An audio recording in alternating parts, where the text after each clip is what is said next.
So, we were looking at cellular solidification in single phase alloys, and in the previous lecture we obtained the relation what is the concentration at the tip of the cells that are formed, and we found it is of the form 1 minus AC naught. So, this is one aspect of cellular solidification. Another aspect we wanted to explore was cell spacing, but even before that, why not let us try to find out, if we know the concentration of the tip, what is the concentration, composition concentration at the tip of the cell, why not also find the temperature corresponding to that, that is Tt. So, how do we find? So, before we get to cell spacing, let us try to find out what will be Tt. So, how do we start with, or how do we go about it? Well, it is not very difficult. We have this simple relation that we know.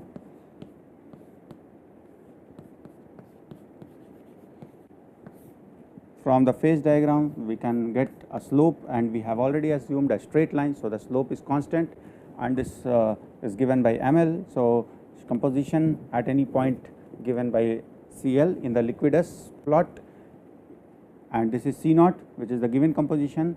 It will be related to T, which is the temperature at that particular composition, and TL, which is the liquidus temperature corresponding to that.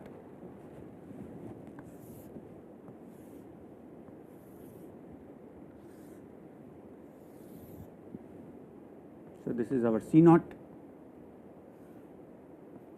this is what we are calling as TL, and let us say this is some temperature T, and this is the composition, or this is the composition over here as Cl.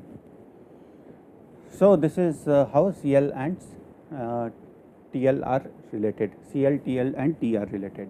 Now, what we need is, we need that we know the composition at the tip, we want to know temperature at the tip. So, we will replace this Cl by Tt, Ct. So, this becomes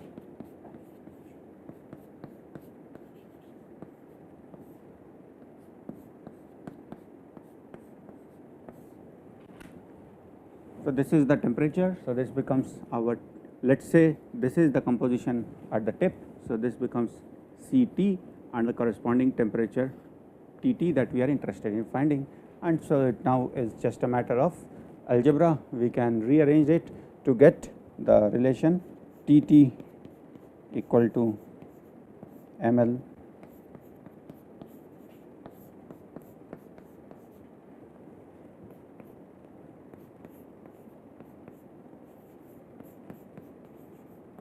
Ct is equal to 1 minus AC naught. So, we will put this over here,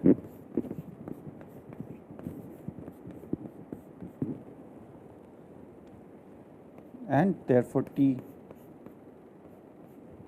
in terms of A, this becomes T liquidus minus A ml C naught. So, we can find out not only the composition at the tip, but also what will be the corresponding liquidus temperature at that particular point. So, now we have a lot more information about the cell. Next thing that we are interested in looking at is cell spacing. One important assumption that is always made, and it is justified by experiments, is that whenever you have a cell type of growth, cellular growth, then composition concentration in between the cells tries to minimize itself. Why is that? It does that so as to avoid dendritic growth. So, the cells are themselves trying to adjust the distance, which to minimize the distance so as to supercooling as low as possible. So, that is one thing about the cellular growth, that it tries to minimize the spacing and hence the constitutional supercooling. So, let us write a few important facts about this. So, cells are close enough, or try to adjust their distance to be close enough to minimize constitutional supercooling. SC I refer to as supercooling. So, they are trying to minimize the supercooling. Another aspect is that when we are assuming the growth of cell, we are assuming that cells will be growing mostly along this longitudinal direction. So, whatever concentration difference you see, it is because of the growth of the tip along this direction. So, if you look at the several layers that are over here, because of this there will be composition difference in that cell, but it is not because the cells are growing in this direction. No, that is not the case. Cells can be assumed to be growing only along the direction of solidification, and there is, you can assume minimal growth in the lateral directions. So, that is how the cell growth is taking place. So, we can say the cell thickening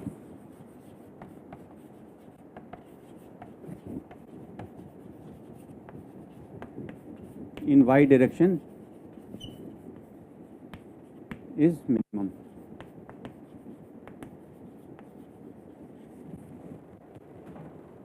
Another aspect about this, so if there are two cells like this, we have already seen, if you look at the concentration distribution like in this, it is like this.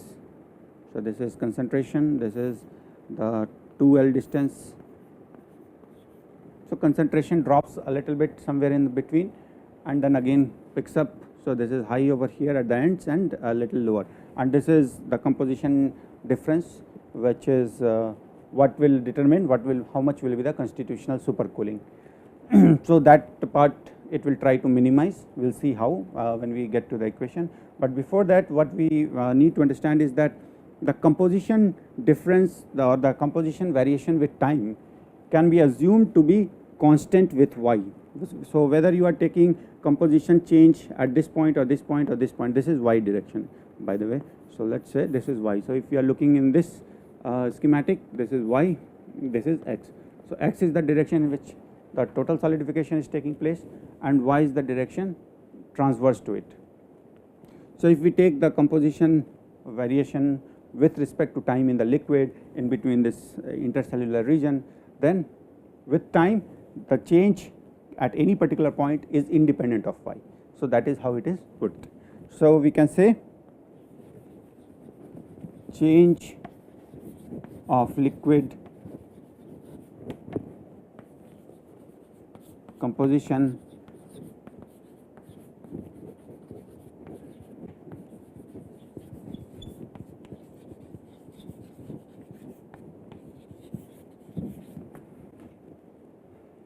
Now, this fact can also be put in terms of equation, and how will that come out to be?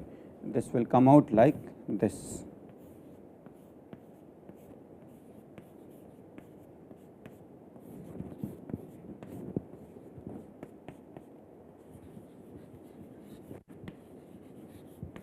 So, del CL by del T is equal to constant no matter what y you are looking at. So, that is how we can put this. So, this is our, you can say, starting equation. From here we will try to get some in-depth information about our cell spacing.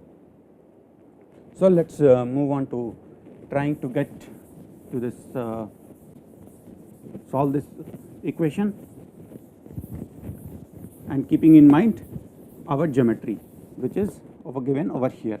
Now, we know that del CL by del X from the previous, if you look in the previous lecture or perhaps previous to that, we found that del CL over del X is equal to G of ML. So, now if we say del CL and multiply it by del X over del T,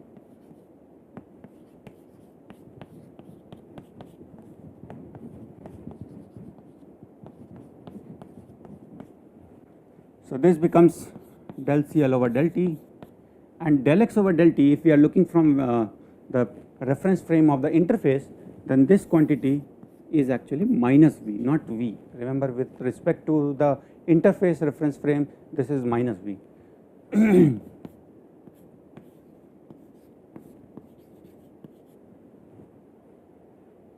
So, and you can see this is a constant as we had said, as we had written over there. So, del CL over del T comes out to be a constant minus GV over ML, and therefore, we can put it in this equation now. So, this equation turns to, this was this, I forgot to put the 2 over here.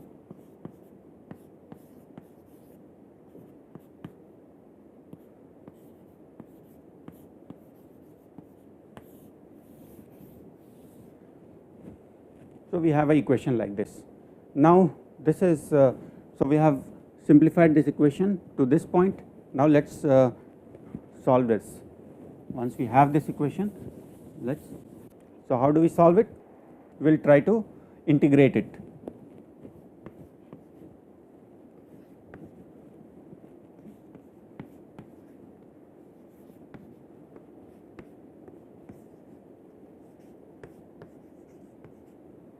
So, we will integrate with respect to y, and when you integrate with respect to y, what you get is a equation like this with a constant. So, this d we can put over there, and we have a equation like this.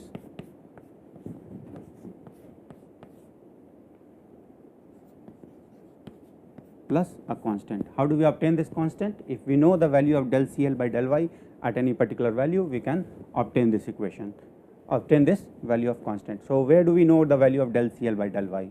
We know that del CL by del y at this particular point, which is equal to y equal to L. What is it equal to? Del CL by del y, it is minima, so it is equal to 0. So, at y equal to L, del CL over del y is equal to 0. So, when we put it over here, we get a equation like this.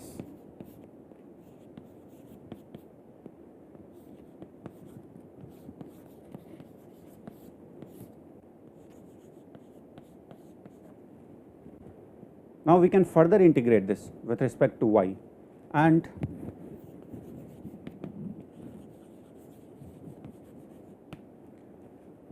this time it gets integrated to CL, and on this side we have L minus y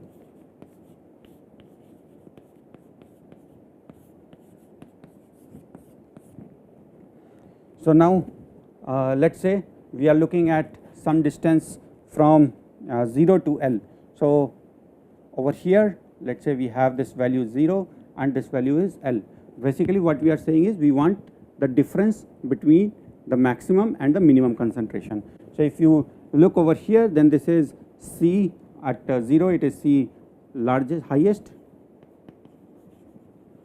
and here it is C lowest. So, when you get C highest minus C lowest, what you will get is the maximum change in concentration. When we integrate it over here from y equal to 0 to L, and the equation that you will get after this, and remember we are interested in the magnitude. So, what we will do is we will take the positive value. So, we will do it like this, and we get, you can easily integrate and show that this comes out to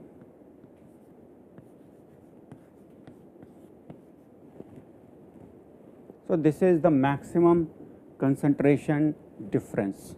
This is the value that we have.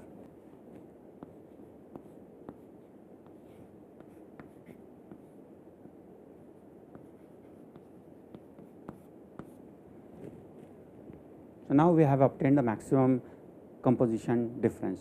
If you know the maximum composition difference, it means you can also find what is the maximum temperature difference that can exist.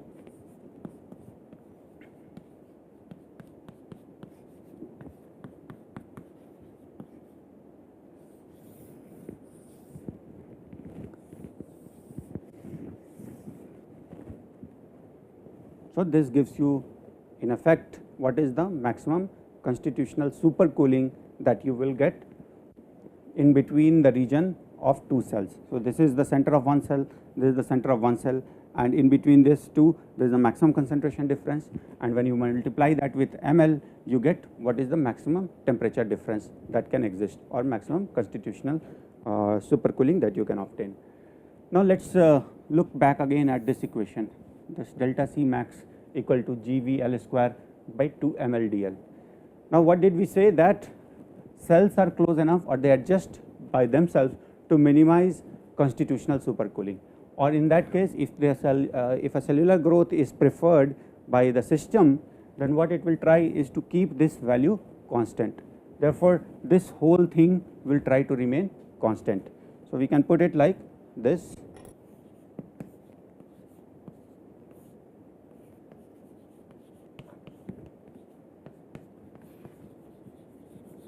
So the system will try to keep this constant, or in other words we can also put this as one quantity and this as another quantity. This will try to be constant because these two are constants. So we put all the constants at one place and we get this. These are some parameters, experimental parameters, which can be changed or managed. So this term times this term will try to remain constant, that which in other word means that when you increase this, this will try to decrease when the system prefers to have cellular solidification, or when you try to increase this, this term will try to decrease, or the system will reduce this term, and this is what has been experimentally verified. So yes, indeed the system always tries to maintain minimum constitutional supercooling when cellular solidification is preferred, and that is done by maintaining the product of these quantities. If you increase the L or you increase the GV, L square basically decreases. We cannot directly change L. What we can change is velocity of solidification. So when you increase this, it will decrease. When you decrease this, L will increase. So when you increase GV, it implies L decrease, or the other way around. Now here this is again two quantities. You can either increase V or you can increase G. So depending on whatever you increase, you will still see a decrease in L. So now with this, it is time for us to take an example based on this. So let's look at the slide now and see what is the example problem over there. So now it says a tin lead alloy is solidifying by single phase cellular growth.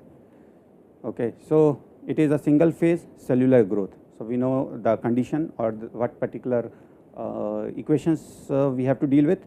Now the maximum concentration distribution in the intercellular region, which can keep dendritic growth suppressed. Remember, the concentration distribution or the constitutional supercooling has to do with dendritic growth. When it becomes very large, dendritic growth will be promoted. So if the system is such that the dendritic cellular growth can be subdued or can be kept away only by only when you have a maximum concentration distribution of 0.1% lead. If the concentration distribution becomes larger than this, then what will happen? Constitutional supercooling will take place in the intercellular region, and the dendritic growth or cells on the cells will start to grow. We will see about that in a moment, but let us focus on the question right now. So growth rate is given, you are given L for which the cellular growth is taking place. So also note what is the order of the length of the distance between the cells. It is of the order of few tenths of microns. ML is given, DL is given. What thermal gradient is required to maintain cellular growth without forming dendrites? All we need to do is use this equation. So our GV must be larger than this value. So, okay, let us start with our delta CL max.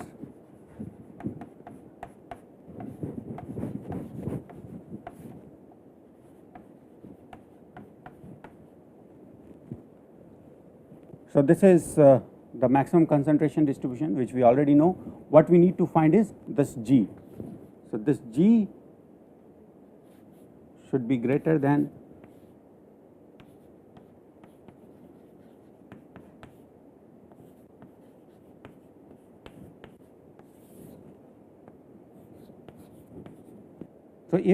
the G is less than this, you remember what happens when the G, the thermal gradient is less than this, a larger amount of constitutional supercooling takes place.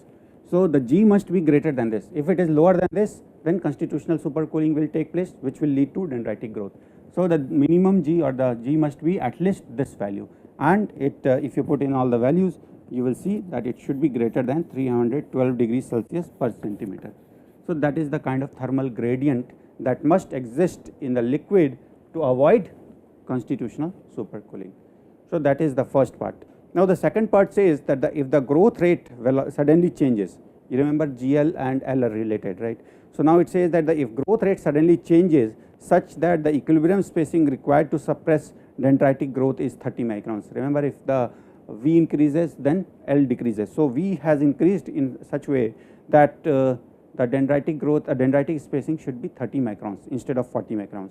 But initially it was 40 microns. So what kind of structure would you expect, that you have initially 40 and then 30? What kind of thing will take place in the cell so that it can reduce the spacing? Well, the answer to that is in the next slide, which is this. So you have cell branching taking place.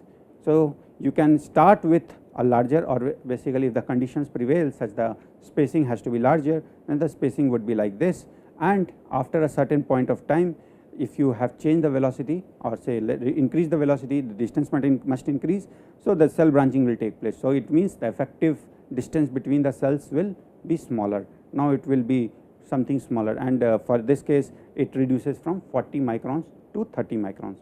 So that is how it is able to maintain cellular solidification even if the cell the equilibrium cell spacing has to be changed. So now we have talked about so much about the cellular solidification, and we have said cellular solidification constitutional supercooling should be minimum, otherwise dendritic growth should take place.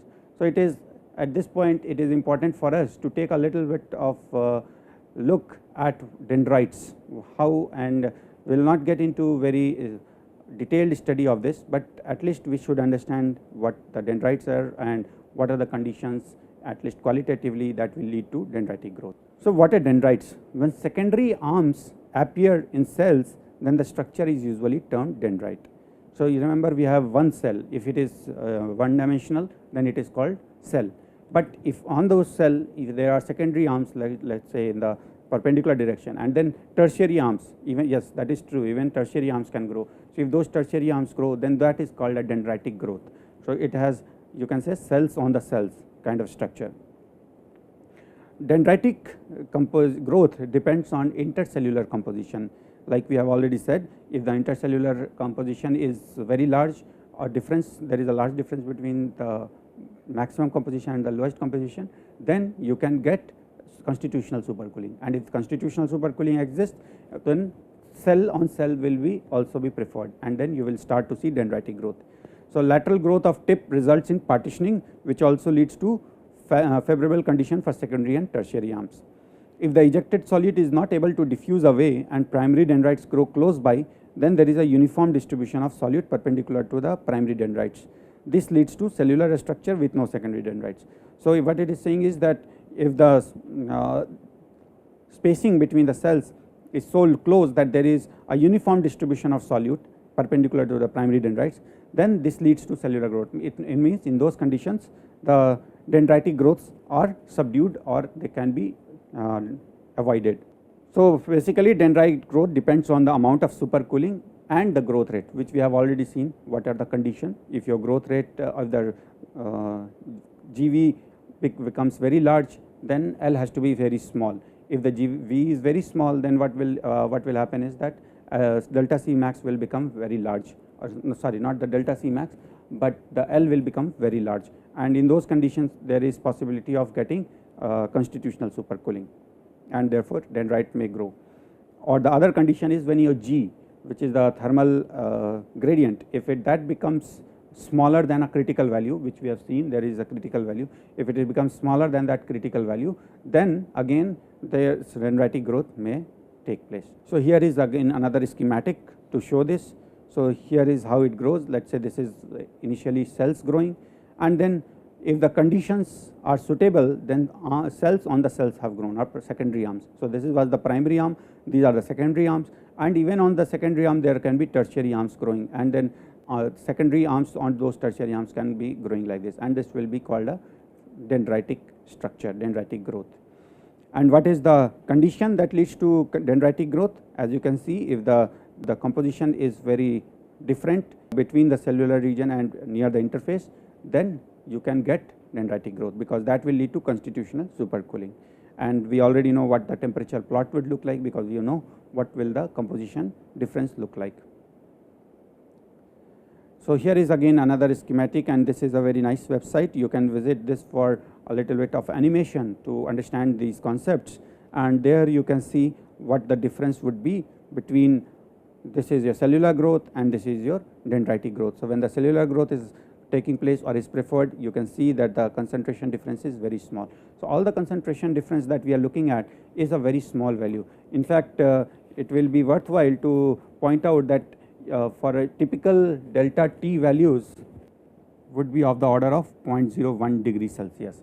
So, if you have cellular growth taking place, this is the kind of delta T that is present in the system, and this explains in what condition you will have low delta T and here high delta T. So, when you have low composition difference between the tip and the intercellular region, then you do not get high delta T. Here you may get very high delta T.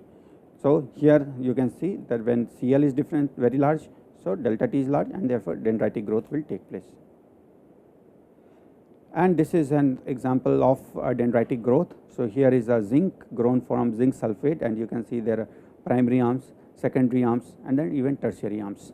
So, this is a dendrite that has been grown. This was grown using electrolysis method. And to finish with the dendrites and cell, we just take a final look at what will be the role of thermal gradient. So, here is a liquidus temperature or the freezing temperature. So, if your actual thermal gradient is larger than what is the liquidus, or there is no zone which is below this liquidus temperature, then you would not have any constitutional supercooling and you will get planar growth. If you have a small amount of region or very small amount of delta T, then you may get cellular growth, because this small amount of constitutional supercooling and small delta T will ensure that there is not enough delta T in between the cells, and therefore you will get only cellular growth and no dendritic growth. But when the composition difference becomes very large and therefore the temperature difference becomes very large, so even between the cells you can get composition difference, and therefore you can get dendritic growth. So, this is how the the thermal gradient will look like, and their corresponding microstructure will look like. And we will end this with the fact that its dendritic microstructures have their own problem. What is it? The dendritic microstructures often have pores in between them, because you can see that the solidification will take place in the solids are growing like those arms and secondary arms and tertiary arms. So, in between those there will be some liquid, but when those liquid solidifies there will be shrinkage, and therefore those shrinkage will be left as micropores in the solidified materials. So, solidification of dendritic microstructure has its own problems, and which is evident over here. So, we will finish with this, and next time what we will do is we will be dealing with the planar front solidification of polyphase alloys. Thank you.